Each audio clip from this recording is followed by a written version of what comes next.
आम्ही सगळे या मतदारसंघातले सगळे ओबीसी हां एक शिक्का मतदान करणार. मग काय टोपे साहेबांना पाडतात काय? टोपे साहेब यावेळेस टोपे साहेब पडणार. आतापर्यंत दबावाखाली लोक मतदान करत होते, यापुढे दबाव चालणार नाही. प्रचंड प्रमाणात आता बघताय तुम्ही मतदानाच्या केंद्राबाहेर रांगा लागलेल्या, अजूनही जनता येते आणि तरुणांमध्ये उत्साह आहे. कुठेतरी परिवर्तनाची लाटच मला मतदारसंघामध्ये. हे माकड राजेश टोपे पडायला पाहिजे. जातीय मतदान होतंय काय? जातीय मतदान होतं इकडे? जातीवर त्यांनीच केलं ना, आमच्या गावात जातीवर नव्हतं. नमस्कार, story.com या नव्या व्हिडिओत तुमचं स्वागत. मी आत्ता आहे घनसावंगी मतदारसंघात. जालना जिल्ह्यातला हा अत्यंत महत्त्वाचा मतदारसंघ. इथे राजेश टोपे यांची प्रतिष्ठा पणाला लागली. मतदान सुरू आहे. आज लोकांमध्ये उत्साह आहे. वडीगोद्री गावात मी आत्ता आहे. अत्यंत महत्त्वाचं गाव, तुम्हाला सगळ्यांना माहिती असेल. महाराष्ट्राला हे गाव माहिती आहे. बाजूला अंतरवाली आहे, इथे वडीगोद्री आहे. अत्यंत महत्त्वाचं हे गाव आहे. महाराष्ट्रात खूप चर्चेत राहिलेलं गाव. मतदार रांगेत उभे आहेत. इथे रांगेत मतदानासाठी रांग लागली आहे. उत्साह मतदारांमध्ये दिसतोय. मी रांगेतल्या लोकांशी बोलणारच आहे, पण मतदान करून आलेले बाबा बाहेर बसलेत, त्यांचं म्हणणं जाणून घेतो. बऱ्याच वेळचे बसले, तिथे रांग चांगली आहे. हो साहेब, आता मतदानाचा अधिकार बजावा हे आपलं कर्तव्य आहे. बरोबर आहे. हा, पण बोलू मी, मला असं वाटतं की ह्या शासनानं शेतकऱ्याचं काय काय झालं? कसला भाव नाही, कापसाला भाव नाही, सोयाबीनला भाव नाही.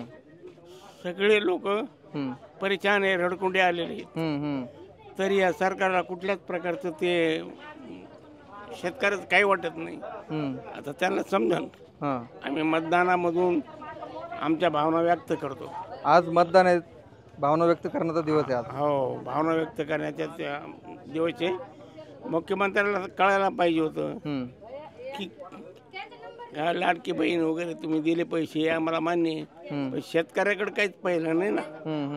शेतकऱ्याचं तुम्हाला काही सोयीसुविधाच नाही राहील. लोकांच्या घराने अजून सोयाबीन पडून येत, कापूस येत. 38,000-4,000च्या पुढं सोयाबीनच आहे ना. सोयाबीनला भाव नाही आणि हे बाईक देतात. मोदी साहेब भाव वाढणार आहेत, केव्हा भाव वाढणार आहेत? हे बरोबर नाही. मतदानात काय कोणाचं हवा इकडे? आता इकडे काय अजून काही सांगता येत नाही. लोकांचं म्हणणं जाणून घेऊ आपण. अजून सांगितल्या लोकांना बोलतो काय? आमचं वंचिताचं जास्त आहे इथं. वंचित जास्त आहे का? जास्त आहे. खटके? हो. खटका उडतोय काय? सांगताच येत नाही ना. आम्ही सगळे या मतदारसंघातले सगळे ओबीसी एक शिक्का मतदान करणार. खटक्यांना एक शिक्का मतदान होणार. आता मग ते जे बाकी गावातलं बी ट्रेंड तोच आहे का? गावात ट्रेंड काय? बाकी गावामध्ये पूर्ण गावात आमचे तोच ट्रेंड चाललाय. बिलकुल. बरं. आसपासचे खेडेपाडे पण तेच. जेवढे ओबीसी सगळे गाव, नालेवाडी, अंतरवाडी, सगळे सगळे जेवढे ओबीसी आहेत तेवढे एक शिक्का मतदान होणार आहे. इथं बी या मतदारसंघात तेच होणार, गेवराई मतदारसंघात तेच होईल. बाकी जिथे जिथे आमचे उमेदवार उभे आहेत तिथं तिथं ते होणार आहे. खटके तर खटका उडवतात का? मग काय सांगतात. बरं बरं. ओबीसीने पूर्ण मतदान केलं ना आम्हाला तर 110%. बघू गावातले लोक काय म्हणतात बघू. अजून मतदानाला रांगेत बरेच उभे आहेत. रांग जरा भरपूर, बऱ्याच वेळची रांग लागली काय? आता चालू मी एवढं. रांग पण मोठी दिसते. किती मतदान सगळं गावात? मतदान किती गावात सगळं अंदाजे काय माहित नाही. काय मूड गावाचा मूड काय? वंचित. वंचित कसं काय? आणि म्हणजे हे पण आता वंचित म्हणत होते होय. काय मूड इकडे? वंचित बहुजन. वंचित बहुजन. वंचित ओबीसी. तरुण पिढी काय म्हणते सांगता येत नाही. काहीच अंदाज नाही. कसं काय? सध्या सगळं हे काय चर्चा आजूबाजूला पोरांमध्ये? काहीच नाही, असे सगळं व्यवस्थित. बाकी नाही. इकडं काय रांगेत उभे बराच वेळचे? हो. काय हवा काय म्हणते? कुठं फिरते वातावरण? बदल झाला पाहिजे, घराणेशाही थांबली पाहिजे. गावातल्या उमेदवाराला प्राधान्य देऊ, काहीतरी बदल होईल. वंचितची हवा आहे. तुमच्या गावातले उमेदवार म्हणून तुम्ही, पण बाकी आजूबाजूच्या वाड्या गावं आपण बघतोय बऱ्याच दिवसापासून उर्वरित जे उमेदवार आहेत ते सगळेच म्हणजे राजकारणात सक्रिय आहेत. पण आता नवीन चेहरा आहे त्यामुळे गावातल्या माणसाला प्राधान्य. ठीक आहे, हे काही रांगेतले मतदार होते, आपण यांच्याशी बोलण्याचा प्रयत्न केला. इथे काही आणखी लोक बसलेले आहेत, तरुण पिढी बसलेली आहे, त्यांच्याशी मी बोलण्याचा प्रयत्न करतो. काय वातावरण, मतदान केलं की नाही? नाही करायचं आता. रांगेत उभा राहायचा कंटाळा आला का? नाही बसलात? जास्त रांग आहे म्हणून थांबलोय. काय वातावरण? चांगलं आहे वातावरण. कोणाचं वातावरण आहे पण चांगलं तर आहे? आता समजेल ना 23 तारखेला. काय केलं की नाही मतदान? नाही करायचं आता. हां. गर्दी असल्यामुळं थोडं आता वयस्कर लोक मतदानातून व्यक्त होतात लोक आज. हा, आता भरपूर प्रमाणात मतदान चालू आहे हां. आणि जास्त संख्येने लोक मतदानासाठी येतात. गावात चांगलं वातावरण आहे, जास्तीत जास्त मतदान होण्याचे चान्स. किती मतदान गावात टोटल? 3,000-3,500 पर्यंत. हा, मोठ्या प्रमाणात होत आहे आज. रांग लागली. हो. तिकडे काही महिला पण उभ्या आहेत ना, महिलांकडे जाऊ आपण. इकडं काय जी मतदान केलं की नाही? केलं का नाही? फक्त शाही लागली असतं ना बोटाला. हा, काय बदल होतोय का यंदा इकडे? काय कळत नाही आपल्याला बदल, काय कळतोय आजी काय सांगा ना. होय, काय तुम्ही केलं का मतदान? केलं का? काय बदल होतोय का यंदा इकडे? हा, काय कळत सरकार कोणाची यावं परत? सरकार कोणाची यायला पाहिजे परत? नाही, त्यांना मनाने बोलू द्या ना. लाडकी बहिणीचे पैसे आले का? नाही. नाही. तर आज मतदानाचा दिवस आहे. काही लोक इकडे खूप वेळची ही रांग तिकडे आहे. हे तरुण इथे उभे आहेत काही वेळचे. एजंट आहेत, त्याच्यामुळे ते बोलत नाही, ते बूथ एजंट आहेत. आणि इकडं काही आजोबा आलेत. हे आजोबा बघू आपण, मतदान करून आलेत. त्यांना या आजोबांचा काय मूड आहे? काय आजोबा, मतदान केलं का? केलं का मतदान? काय कोणाचं वार आहे इकडे? काय बदल होतो काय? होईल ना बदल. काय म्हणतात लोक गावातले? काय नाही म्हण, मला पुढचं सांगता येणार काही. पण बदलाचं वारं वाहत आहे का? होईल होईल होईल. हा, होईल ना बदल. बदल होईल. हा, चालू. काय काय म्हणता? बोला बोला, काय बदल होतो काय? हा, बदल होतोय ना, ह्यावेळेस नक्की बदल होणार. घनसावंगी कोणाचं आहे तुम्ही मतदारसंघामध्ये एजंट? मी सतीश गाडगे साहेबांचा एजंट आहे. सतीश गाडगे पाटील. ते पण अपक्ष आहेत. ते पण अपक्ष आहे. हा, अपक्ष आहेत, वंचित आहे अपक्ष आहे, वंचित आहे, तरी आणि 2 मुख्य उमेदवार आहेत. हो, आमचं सीट 1 नंबरलाच राहणार. 150% निवडून येणार. हा, कारण की विकासावर आम्ही मतदान करतोय. विकास आहे आमच्या वडीगोद्री गावामध्ये. 68 लाख रुपयाचा निधी आणून दिला आहे त्या माणसाने. हा, काय कुठल्याही पदावर नसताना त्या माणसाने हा निधी दिलेला आहे गावासाठी. तर त्यामुळे भरपूर पूर्ण मतदारसंघामध्ये त्यांची अपक्ष उमेदवाराची लाट असणारी लाट. आणि 150% हा उमेदवार निवडून येणार म्हणजे येणार. मग काय टोपे साहेबांना पाडतात काय? टोपे साहेब यावेळेस टोपे साहेब पडणार. यावेळेस सगळ्यांनी ठरवलेलं आहे टोपे साहेबांना पाडलं तर ऊस नाही न्यायचे बरं का. मग हा, ऊसाचा प्रश्न आमचा गाडगे साहेबांनी सॉल्व्ह केलेला आहे ना. गाडगे साहेबांनी 10,000 टनाचा का एक नवीन 5,000 टनाचा सुरुवातीस चालू होता आणि आता परत 5,000 टन त्यात ऍड केले आणि नवीन कारखान्याचं उद्घाटन केले. पुढच्या वर्षी ह्या सीझनला तो कारखाना चालू होणार आहे. त्याच्यामुळे ऊसावर राजकारणच राहिलेलं नाही. आतापर्यंत घाबरायचे. हो, आतापर्यंत घाबरत होते. आमच्या मतदारसंघ आतापर्यंत दबावाखाली लोक मतदान करत होते. यापुढे दबाव चालणार नाही. ऊसाचं राजकारण सुद्धा धुळीस मिळेल या सतीश गाडगे साहेबांमुळे. यावेळी फक्त ऊसामुळे दबाव असायचा का? हो, ऊसामुळे दबाव असायचा. हा, पोरं काय म्हणतात? काय काय नाही सर, यावेळी काय आहे का काय वातावरण? यावेळेस वातावरण आहे खूप आहे. 23 तारखेला कळलंच जे काय ते गोरगरीब जनतेचे काय जे प्रश्न असतील ते प्रश्न व्यवस्थित सुटावेत.